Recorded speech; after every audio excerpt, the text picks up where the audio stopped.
صدق اللہ العظیم اللہم صلی علی سیدنا و مولانا محمد وعلی آل سیدنا و مولانا محمد مبارک وسلم وسلم علیہ۔ آج کی اس پروقار تقریب میں نے سورہ یوسف کی آیت مبارکہ تلاوت کی، اور سورہ یوسف کی یہ آیت مبارکہ اس منظر کو بیان کرتی ہے جب حضرت یوسف علیہ السلام نے اپنے والد سے کہا، ابا میں نے خواب دیکھا ہے کہ مجھے 11 ستارے سورج اور چاند سجدہ کر رہے ہیں، اور حضرت یعقوب پیغمبر نے اپنے بیٹے یوسف سے کہا، بیٹا خواب بہت اچھا ہے، بھائیوں کو نہ بتانا، وہ تمہارے خلاف ہیلا کریں گے، بہانہ کریں گے۔ یہ آیت کریمہ میں نے آج اس لیے پڑھی کہ جس طرح حضرت یوسف علیہ السلام کے حاسدین نے انہیں ہر سٹیج پر گرانے کی کوشش کی، لیکن اللہ کا غیبی ہاتھ جب اپنے پیغمبر کے ساتھ ہو تو ہر سٹیج پر اللہ تعالیٰ اپنے غیبی ہاتھ سے اس کو اٹھاتا رہتا ہے۔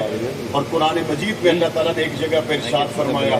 یا ایھا الذین آمنوا اصبروا وصابروا ورابطوا، جو آدمی صبر کرے، ہمت کے ساتھ چلتا رہے، ہو نہیں سکتا کہ نظر اللہ پر ہو اور بندہ اپنی منزل تک نہ پہنچ سکے۔ مجھ سے پہلے محترم ڈاکٹر شاہد منیر صاحب نے یونیورسٹی آف جنگ کے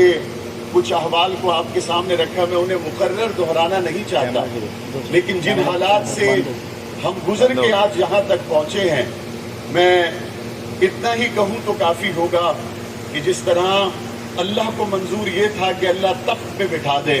اور بھائیوں کی تدبیر یہ تھی کہ وہ کنویں میں گرا دیں،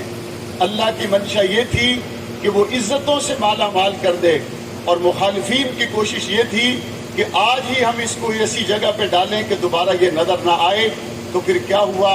آج ہم الحمدللہ جس جگہ پر ہیں، ہم اس جگہ پر پہنچ کر کسی سیاسی مخالفت کو ہوا دینا نہیں چاہتے، ہم اس سٹیج پر پہنچ کر کسی سیاسی گروہ کو اکھاڑ پچھاڑ کے بعد اس پر تنقید کے جملے اور نشتر نہیں کسنا چاہتے، ہم صرف اتنا ہی کہتے ہیں جتنا یوسف علیہ السلام نے کہا تھا، لا تثریب علیکم اليوم، آج کے دن کسی کا کسی پر کوئی حساب و کتاب نہیں ہے۔ مخالفت کرنے والوں، اگر میرٹ پر تم ہو تم پڑھاؤ، بچے تمہارے ہیں، تعلیم ان کو ہم بھی دیں گے انشاءاللہ۔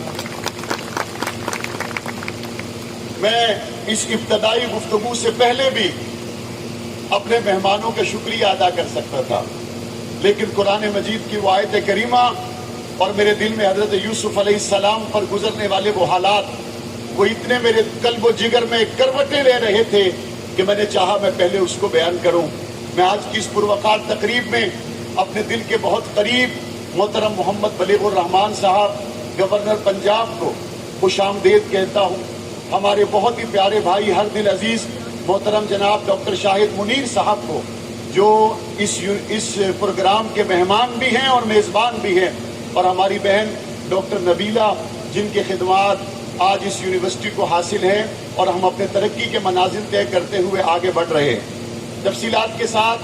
گفتگو کا موقع نہیں ہے، اس موقع پر صرف ایک ہی بات ہے، الحمدللہ رب العالمین۔ اور دوسری بات جو میں نے گورنر صاحب جب میری ابھی رہائش پر تشریف لائے تو میں نے ان سے کہی کہ قدرت اللہ شہاب نے یہ لکھا کہ کسی آدمی نے اپنے علاقے میں سکول بنانے کی خواہش کا اظہار کیا،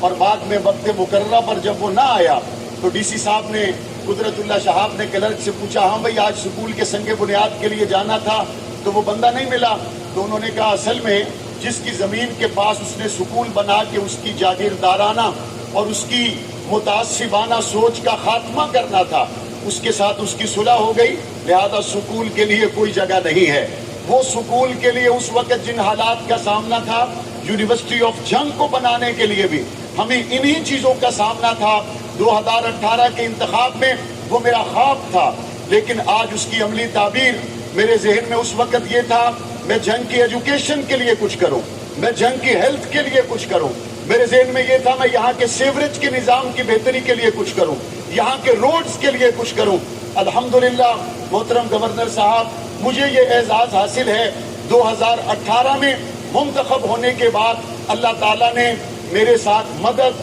اور اللہ تعالیٰ کی میرے ساتھ رحمت رہی کہ الحمدللہ یونیورسٹی آف جنگ کا خواب آج مکمل طور پر نہ صرف یہ کہ اس کی تعبیر کا اظہار ہو چکا ہے، بلکہ ہمیں اس کے لیے ہمارے قریب میں زمین اور اس پہ آپ کے دست مبارک سے سنگ بنیاد اور اس یونیورسٹی آف جنگ کی بلڈنگ کا افتتاح، اور اس کے ساتھ ساتھ الحمدللہ میں نے جنگ کے اندر ہاسپٹلز کے قیام کے لیے جو کوشش کی، شہر کے لوگ اس سے آگاہ ہیں۔ 1 ارب 28 کروڑ روپے سے ہمارا سیوریج کا منصوبہ اپنے تکمیل کے مراحل میں ہے، اور جنگ کے لوگ اس بات کو جانتے ہیں، جنگ کے روڈز، جنگ کی 140 سالہ تاریخ میں اگر اتنے بڑے پیمانے پر روڈز بنتے ہوئے نظر آ رہے ہیں تو وہ آپ کے اس بھائی کی محنت، اللہ تعالیٰ کی مہربانی سے نظر آ رہے ہیں، اور انشاءاللہ ثم انشاءاللہ وہ وقت دور نہیں جب میڈیکل کالج بھی آپ کے جنگ کا مقدر بنے گا انشاءاللہ۔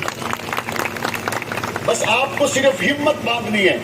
میں نے تو اس پورے مرحلے سے بہت کچھ سیکھا ہے، اور جو سب سے بڑی بات یہ ہے وہ یہ ہے کہ نظر اللہ پر ہو اور دل صاف ہو اور قدم بندہ اٹھاتا چلا جائے تو منزلیں